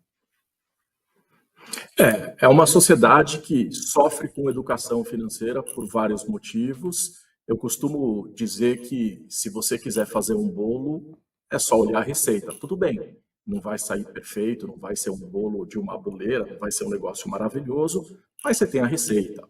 Se você quiser, por exemplo, montar um móvel novo, ele vem com manual. Então você monta o móvel. Pode ser que não fique perfeito, assim como um montador faria, talvez leve mais tempo para isso. Agora, guardar dinheiro, cuidar do dinheiro, também não vem com manual. Não tem receita. A gente precisa aprender. E a gente tem falado muito aqui sobre a importância de você começar a aprender a lidar com finanças dentro de casa. E aqui foi colocado, mas às vezes o pai não teve educação financeira. Realmente, não vem com manual, assim como não vem com manual ser um pai, ser uma mãe, né? Daí a necessidade de você ter educação financeira na escola. Então, evitar consumismo, usar com consciência a água, a energia, né? Respeitar os limites do próximo, nem sempre aquilo que o outro gosta é aquilo que você gosta, a gente não tem que fazer as coisas do jeito que a gente acha que tem que ser, então tem que aprender a lidar com a diversidade. Tudo isso é muito importante dentro da educação financeira. E quando a gente aprende isso tudo, a gente passa a ser mais equilibrado dentro das nossas decisões. E esse equilíbrio é o que vai fazer a diferença entre você gastar e você investir. Porque gastar também é importante. Gastar movimenta a economia. Então, se eu gasto, se eu compro, tem alguém vendendo. E se tem alguém vendendo, esse alguém possivelmente deve ter ali as suas despesas, entre elas salários para profissionais que estão ali me atendendo. Esses profissionais com renda consomem. E a partir do consumo, a economia começa a girar. Então, consumir é importante. Agora, é importante consumir com inteligência. E aí a gente tem que tomar o cuidado para evitar o que nós estamos passando hoje no Brasil, com quase 80% da população endividada, dessas 45% inadimplentes. E essa diferença ela é muito importante, porque estar endividado significa você tomar crédito com terceiro. E até aí, está tudo bem, porque tem dívida boa. O problema é a inadimplência, é você assumir o compromisso e não honrar esse compromisso. E isso é um problema multifacetado, porque você tem, de um lado, a pessoa que não paga, se enrola e os juros começam a correr, e hoje a gente vive juros altíssimos. E, por outro lado, a gente tem a contraparte que contava com esse fluxo de caixa para continuar trabalhando. E ela não tem esse dinheiro, portanto, ela tem que colocar na sua conta o custo da inadimplência. E aí todo mundo paga por isso. Então, o equilíbrio é fundamental. E esse equilíbrio a gente também aprende na escola. Muito bem, 9h29, a gente fica muito feliz, né, em ter esses 3 profissionais aqui falando com a gente hoje sobre gastos, sobre investimentos, sobre educação financeira. E agora, a produção está avisando que nós temos aí algumas perguntas, então nós vamos atender os nossos telespectadores, você que está aí com a gente. Ô, produção, pode mandar as perguntas aí que a gente já direciona aqui. E vamos ver o que o pessoal está achando do programa e se tem algumas perguntas. Vamos lá. Natália Borges, do Jardim São Pedro, muito bom dia para você. Olha só, ela diz: sinto que minhas emoções me levam a compras impulsivas. Como posso desenvolver um autocontrole financeiro e evitar arrependimentos decorrentes dessas decisões? É o depois, né? É o depois, é complicado, né? Autocontrole financeiro, professor, como é que a gente adquire isso? Tem como ter um autocontrole diante de um cartão que nos oferece um crédito aí inimaginável? Não é fácil, não.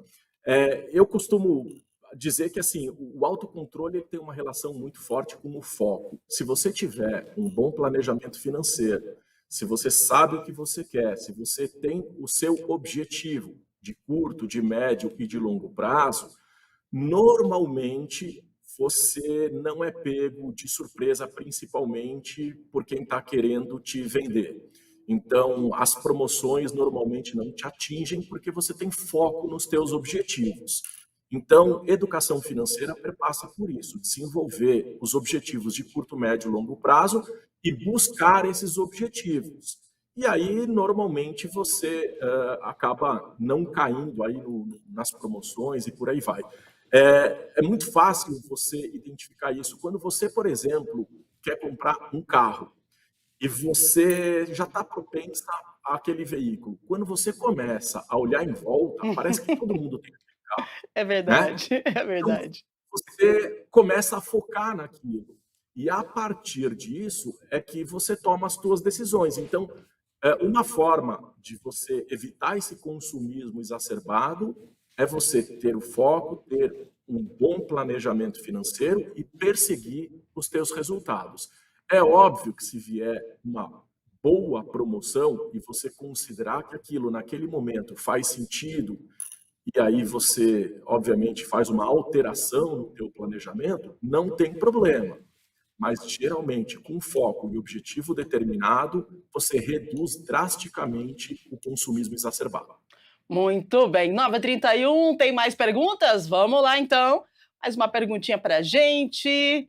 Você que está acompanhando o nosso Estúdio Câmara, estamos ao vivo, falando com profissionais sobre gastos e investimento. Márcia Leal, do bairro das Palmeiras. Tenho uma filha de 7 anos e estou sempre procurando maneiras de ensiná-la sobre dinheiro e valores.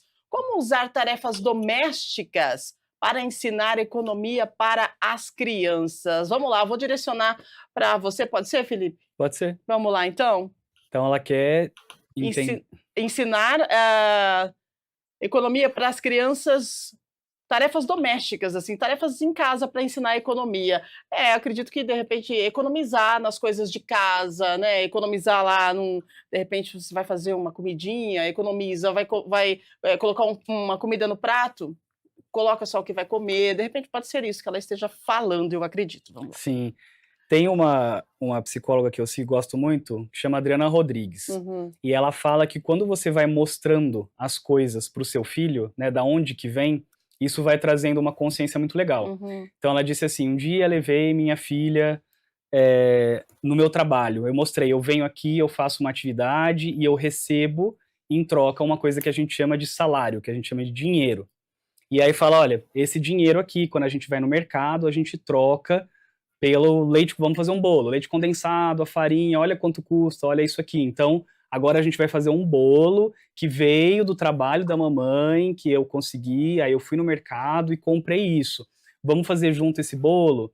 E aí mostrando, né? Se eu for numa padaria, alguém teve que ter esse trabalho para fazer esse bolo, então vai ter um valor ali agregado, né, no trabalho da pessoa, em cima daquele produto, e aí a pessoa vai começando a entender. Às vezes eu estou cansado, eu posso querer ir comprar um bolo na padaria, mas quanto que isso me custa, né? E trazendo esse equilíbrio para eu conseguir fazer as coisas do dia a dia, conseguir estar em sociedade, né? Porque nós somos seres sociais, eu preciso ir nos lugares, e isso tem gastos. E como que eu posso trazer isso para casa, economizar, fazer uma marmita, enfim, trazer essa realidade, né? Fazer com que a criança vá acompanhando aos poucos, claro que de acordo com o momento de desenvolvimento cognitivo, porque se você falar para uma criança de 2 anos que é dinheiro, ela não vai entender. Então eu começo ali com uma parte comportamental, depois eu insiro o que é o que é o dinheiro na sociedade, vou inserindo nas relações e criando um vínculo também, né? Quando eu tô com você fazendo em casa, não só a gente economiza dinheiro de repente, mas também a gente tem um momento juntos. Então essa parte do afeto com a parte de mostrar o mundo, né, do ser social, eu acho que está muito interligado. Maravilha. É como o professor disse, né? A educação traz a educação financeira. Muito bom.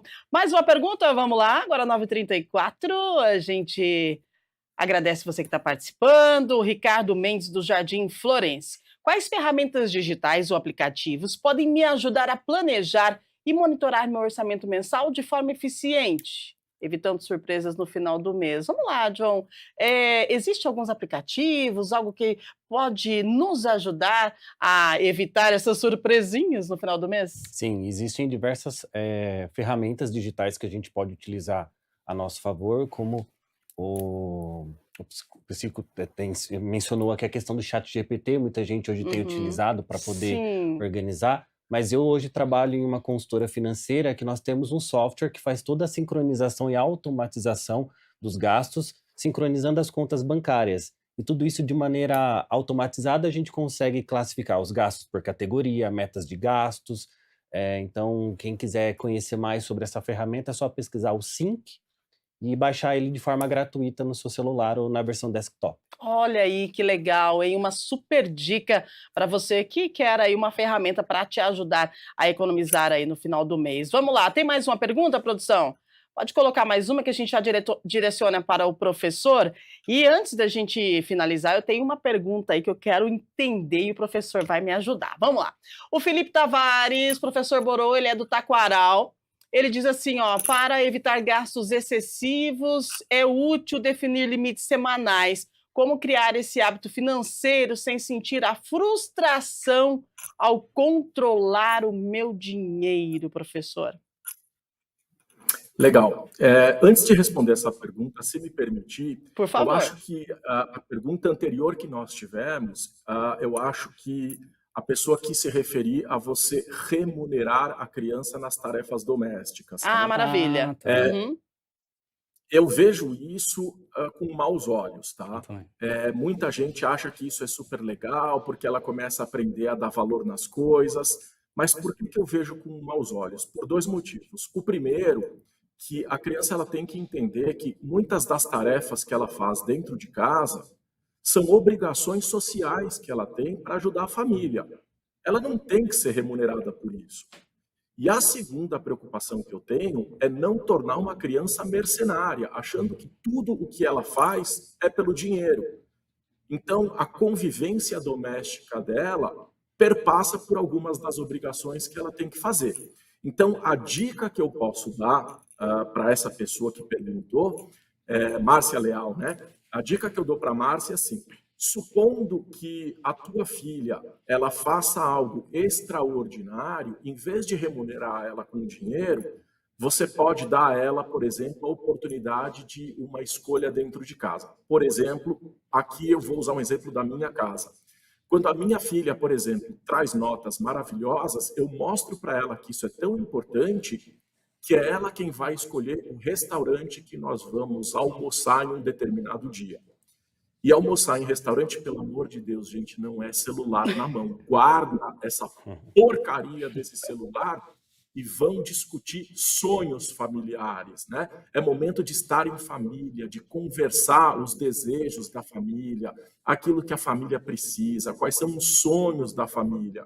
Então, eu particularmente, Márcia, não recomendo remunerar a criança pelas coisas, pelas tarefas domésticas que elas fazem em casa, tá bom? Agora, voltando à última pergunta que foi feita, todo momento em que você coloca um planejamento com os objetivos, esse objetivo, de forma geral, você precisa planejar a ponto dele ser, obviamente, alcançável.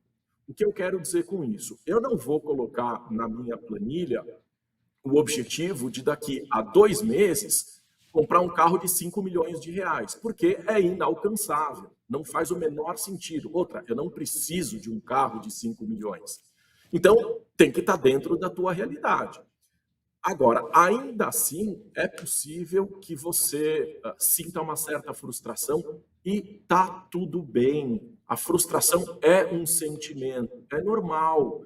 Agora, eu vou trazer Baruch de Spinoza, por exemplo, do século XVI, que fala do conatus, né? É a força que você sente dentro para você trocar a tristeza por, eventualmente, uma alegria. A frustração, ela tem que ser uma ferramenta para te ajudar a atingir o teu objetivo. Não deu agora, vai dar lá na frente. A pergunta é: o que é que eu fiz de errado? Por que que não deu certo? Então, a partir do momento que a gente tenha um bom planejamento, que a gente tenha os objetivos traçados.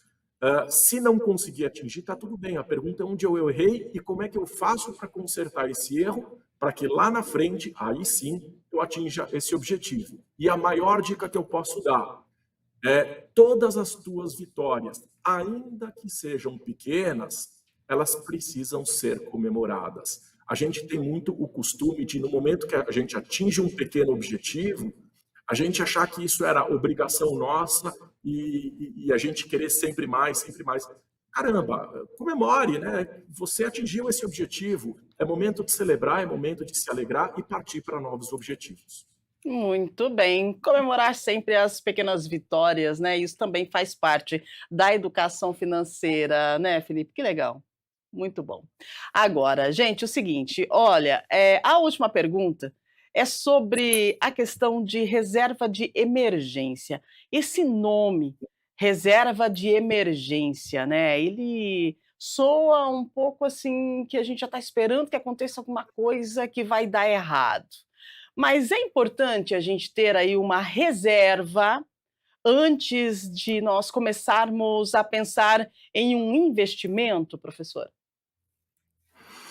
Eu costumo dizer que se alguma coisa ela pode dar errado, ela vai dar errado.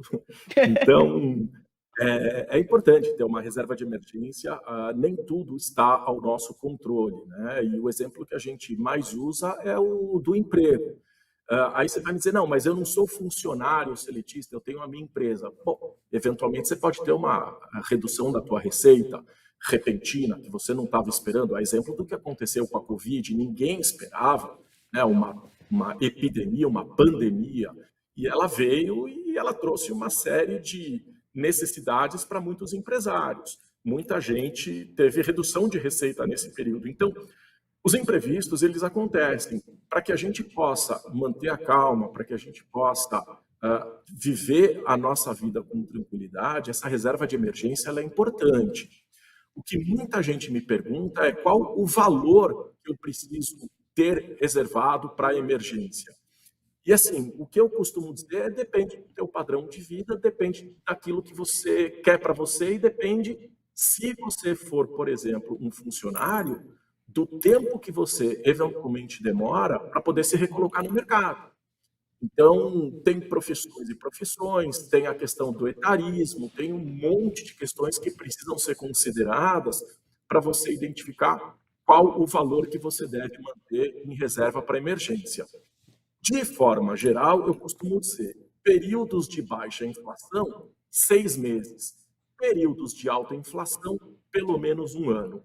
É uma regra básica, não é mágica, mas isso tende a ajudar as pessoas a pelo menos terem um objetivo em reserva.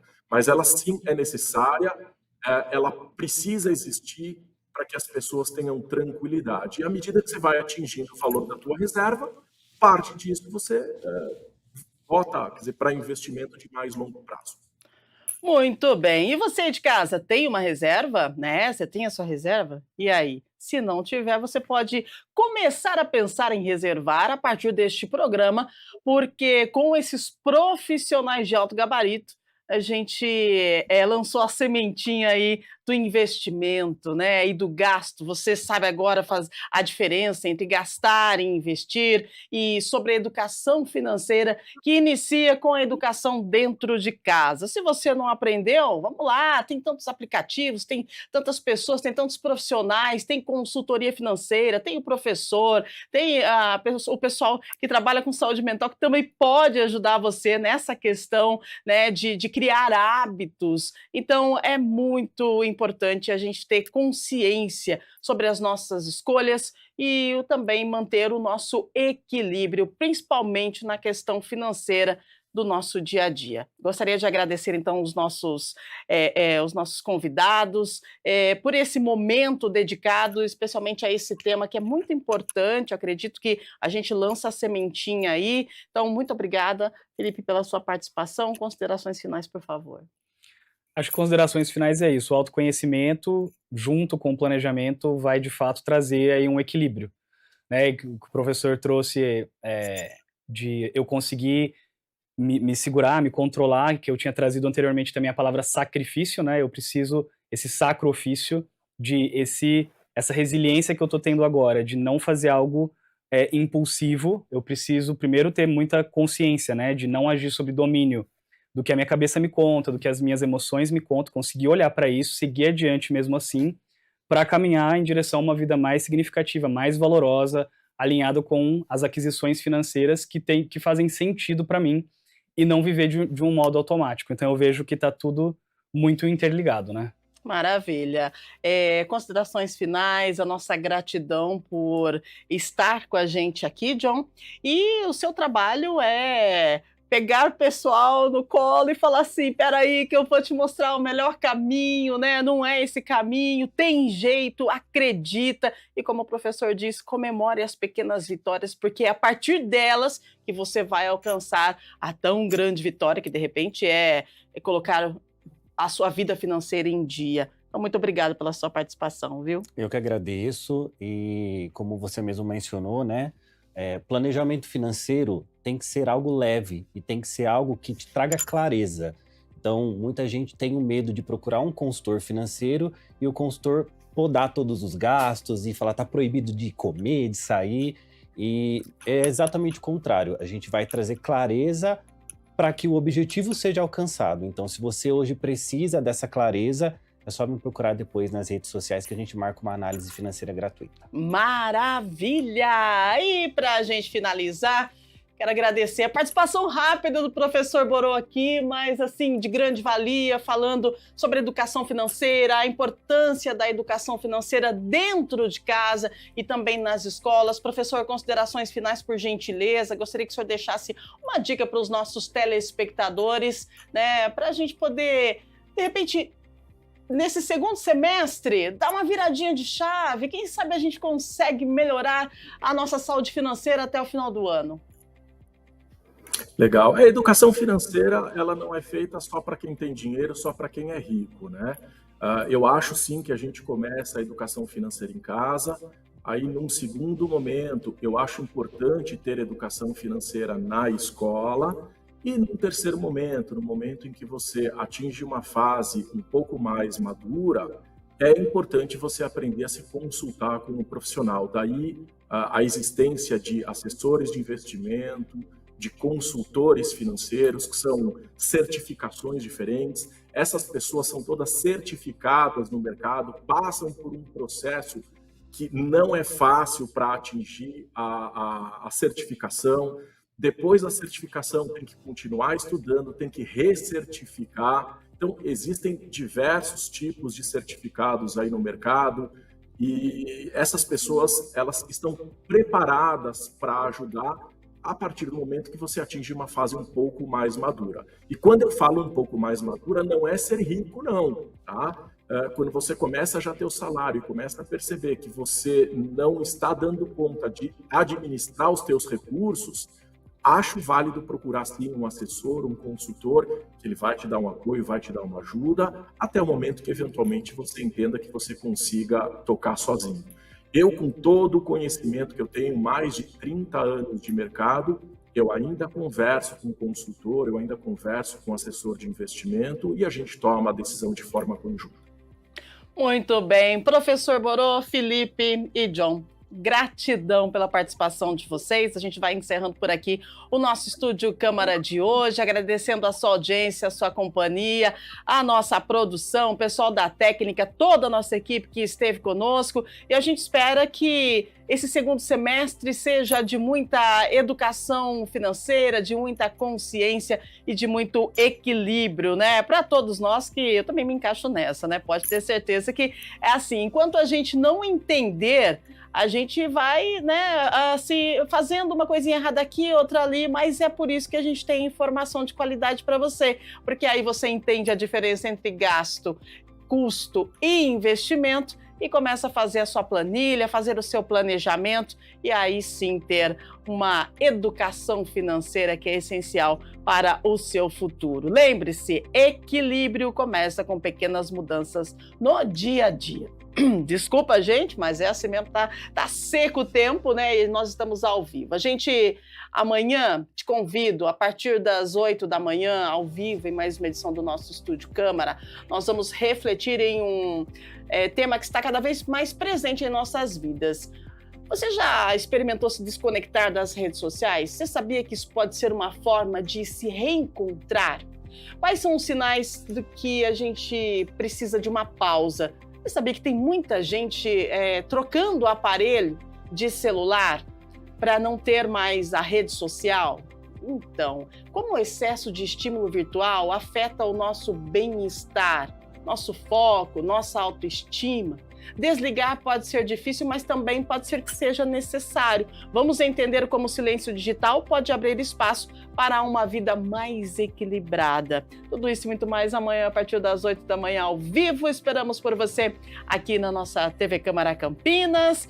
E agradecemos, né? Mais uma vez os nossos convidados, a nossa equipe e você aí de casa. Fique bem, ao meio-dia nós temos Câmara Notícia trazendo informações do Legislativo Campineiro e também da nossa metrópole. E encerramos por aqui e olha, tenho certeza que você vai sair daqui desse programa com muita bagagem sobre educação financeira. Então compartilhe com seus amigos e conte com a gente. Até amanhã, valeu, tchau, tchau.